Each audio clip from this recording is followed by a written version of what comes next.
មិនដែរត្រឡប់មកពីវណ្ណោសូបូវិញអារម្មណ៍ជាមិនដែរអ្នកស្រីគ្រប់គ្រងរិនយ៉ាងម៉េចនឹងអូនកំពុងគិតពីអ្វីដែលបានកើតឡើងមុនកម្មវិធីរិនរឿងនេះជឹងបាននិយាយគ្នាហើយរឿងអបិយជំនឿអស់នឹងគ្មានទេហើយមកចាំវិញទៀតរិនពួកជឹងក៏មិនកើតអីដែរ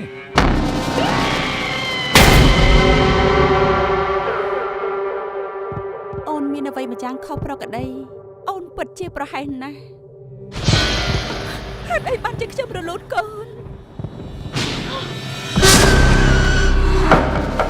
រឿងនេះច្បាស់ជាពាក់ព័ន្ធគ្នាមានអ្វីខុសប្លែកតាំងពីចាប់ផ្ដើមគឺតាចាស់នោះ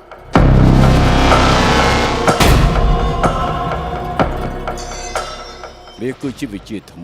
បានអ្នកស្រីរីណាមានផ្ទៃពោះគាត់នឹងបន្តរលូតកូនហើយតាចាស់ដែលអ្នកស្រីតែងតែឃើញគឺជាបិសាចលោហិតខ្មាំង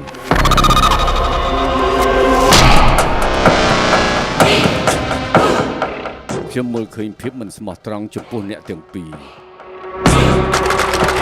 តើលោកកំពុងលាក់បាំងអ្វី